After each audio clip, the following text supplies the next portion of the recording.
रामकृष्ण हरी सर्वांना. भार्गवी सप्तरंग चॅनलवर तुमचे सर्वांचे लहान मोठ्यांचे मनपूर्वक स्वागत. रविवार म्हणजे सुट्टीचा दिवस, पण रोजच्या धावपळीत सुट्टीच्या दिवशी सुद्धा बाहेर फिरायला वेळ मिळेलच असं नाही. पण आज खूप दिवसांनी भार्गवीला बाहेर घेऊन जायचं ठरवलं आणि मग आम्ही निघालो एका सुंदर, शांत आणि भक्तिमय ठिकाणी, श्री पुरुषार्थ अनिरुद्ध धाम आळंदी. आजच्या या व्हिडिओमध्ये घरातून निघाल्यापासूनचा आमचा प्रवास, रस्त्यातलं वातावरण, धामाचा संपूर्ण परिसर, मंदिराची सुंदर रचना, दर्शन आणि भार्गवीने घेतलेला आनंद, सगळं काही तुम्हाला सुरुवातीपासून शेवटपर्यंत दाखवणार आहोत. चला तर मग आमच्यासोबत या सुंदर रविवारच्या प्रवासाला. रोजच्या वेळापत्रकामुळे फार लांब कुठे जाणं शक्य होत नाही, त्यामुळे आज जवळच आणि भक्तिमय असं ठिकाण अचानकच निवडलं. आज रविवार असल्यामुळे वातावरणही निवांत आहे. रस्त्यावरची वाहतूक, आजूबाजूची घरं, दुकानं आणि रस्त्यांच्या दोन्ही बाजूचं वातावरण कॅमेऱ्यात टिपत आम्ही पुढे निघालो. आणि आजच्या प्रवासात सगळ्यात जास्त उत्साह कोणाला आहे तर अर्थातच भार्गवीचाही आनंद. खूप दिवसांनी बाहेर फिरायला मिळणार असल्यामुळे आळंदी म्हटलं की आपल्या डोळ्यात सर्वप्रथम येतात संत ज्ञानेश्वर महाराज आणि इंद्रायणी नदी. आळंदीला वारकरी परंपरेने अत्यंत महत्त्वाचे स्थान आहे. पण आजची आपली भेट आहे आळंदी परिसरातील एका वेगळ्या आध्यात्मिक स्थळाला, श्री पुरुषार्थ अनिरुद्ध धाम. हे डुडुळगाव, देहू, आळंदी रोड, आळंदी परिसर, पुणे या भागात आहे. पुरुषार्थ हा शब्द आपल्याला प्रयत्न, साधना आणि जीवनातील योग्य मार्गाची आठवण करून देतो. श्रीमद पुरुषार्थ ग्रंथराज आणि सद्गुरू श्री अनिरुद्ध यांच्या आध्यात्मिक शिकवणीच्या माध्यमातून भक्ती आणि आध्यात्मिक साधनेचा प्रसार करण्याच्या उद्देशाने संबंधित संस्था कार्यरत आहेत. त्यामुळे हे केवळ पाहण्यासाठीच नाही तर श्रद्धा, उपासना आणि आध्यात्मिक चिंतनाशी जोडलेले स्थान आहे. आता आपण धामाच्या परिसरात आहोत. रविवार असल्यामुळे येथे दर्शनासाठी आणि भेट देण्यासाठी आलेले भाविक आपल्याला दिसत आहेत.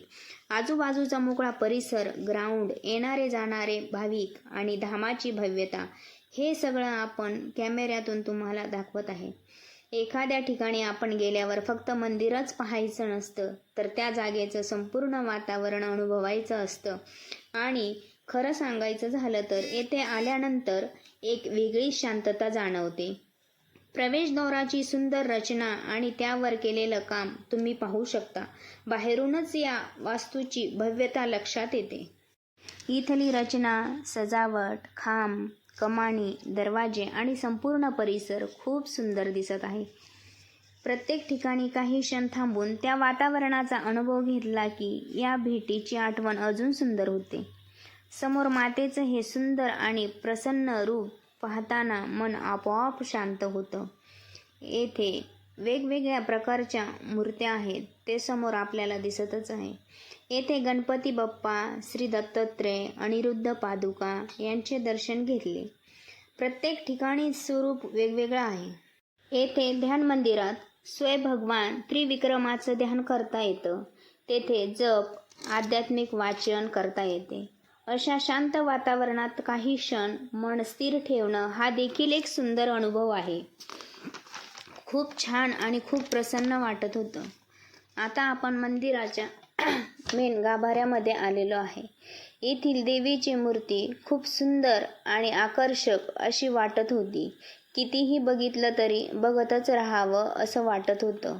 खूप स्वच्छता, टापटीप, नीटनेटकेपणा आणि मूर्ती एकदम आकर्षक अशी होती. ही देवी आहे श्री पारंबा परमेश्वरी माता. पारंबा म्हणजे परमअंबा, आदिशक्ती, जगन्मातेचं स्वरूप अशी भक्तिभावाने केली जाणारी व्याख्या आहे. श्री पुरुषार्थ अनिरुद्ध धामामध्ये श्री पारंबा परमेश्वरी हे पवित्र स्थान भक्तांसाठी विशेष श्रद्धेचं आहे.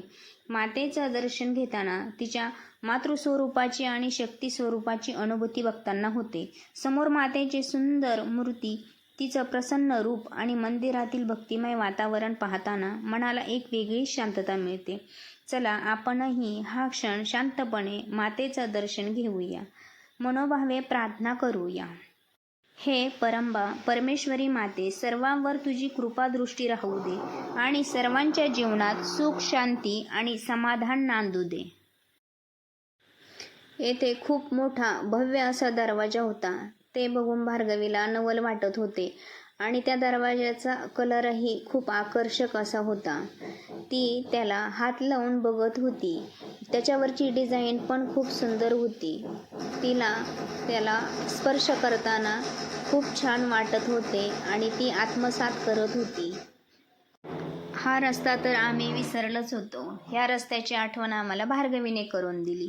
आता आपण मंदिराच्या आणखी एका विशेष भागाकडे जात आहोत. तळघराच्या दिशेने खाली जाताना सुंदर आणि स्वच्छ शांत वातावरण दिसत होते. तिथे असलेल्या पवित्र मूर्ती आणि प्रतिमांचं दर्शन आम्ही घेत होतो. येथे श्री स्वामी समर्थ आजोबांचं दर्शन आपल्याला होतं. या पवित्र वातावरणात काही क्षण शांतपणे उभं राहून दर्शन घेताना मन प्रसन्न होतं. आपणही मनोभावे स्वामींचं दर्शन घ्या. श्री स्वामी समर्थ. श्री अक्कलकोट स्वामी समर्थ महाराज की जय. आणि या संपूर्ण भेटीमध्ये भार्गवीने खूप आनंद घेतला. रोजचं अभ्यासाचं आणि वेळेचं नियोजन असतं, त्यामुळे दिवसांनी असा निवांत वेळ आम्हाला मिळाला असं म्हणण्यापेक्षा वेळ काढला. नवीन ठिकाण पाहणं, मंदिर परिसर पाहणं आणि कुटुंबासोबत काही सुंदर क्षण घालवणं भार्गवीसाठीही आजचा दिवस खूप खास ठरला. मुलांना अशा ठिकाणी घेऊन गेलं की त्यांना फक्त फिरण्याचा आनंद मिळत नाही, तर आपल्या संस्कृतीशी आणि श्रद्धेच्या ठिकाणांशीही ओळख होते. रविवारचा दिवस, आजूबाजूला असलेले भाविक, मंदिराचं वातावरण आणि भार्गवीसोबत मिळालेला हा सुंदर वेळ, सगळंच खूप छान वाटलं. येताना मनात उत्सुकता होती आणि आता परत जाताना सोबत आहे आजच्या दिवसाच्या खूप सुंदर आठवणी. खरं तर बाहेर फिरण्यासाठी नेहमी मोठी सहल किंवा खूप लांबचा प्रवास करायलाच हवा असं नाही. आपल्या जवळच एखादं सुंदर ठिकाण शोधून कुटुंबासोबत काही तास घालवले तरी दिवस खूप खास बनतो. तर असा होता आमचा आजचा छोटासा पण खूप सुंदर रविवारचा प्रवास. श्री पुरुषार्थ अनिरुद्ध धाम, आळंदी. आजचा हा प्रवास व्हिडिओमध्ये तुम्ही आमच्यासोबत अनुभवला. तुम्हालाही आमचा हा संडे फॅमिली व्लॉग आणि श्री पुरुषार्थ अनिरुद्ध धाम दर्शन हा प्रवास आवडला असेल तर व्हिडिओला लाईक करा, छान कमेंट करा आणि भार्गवी सप्तरंग चॅनलला सबस्क्राईब करायला विसरू नका. पुन्हा भेटूया अशाच एका नवीन ठिकाणी, नवीन प्रवासात आणि नवीन अनुभवासोबत. तोपर्यंत श्री स्वामी समर्थ.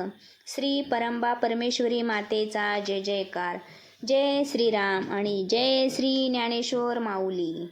धन्यवाद.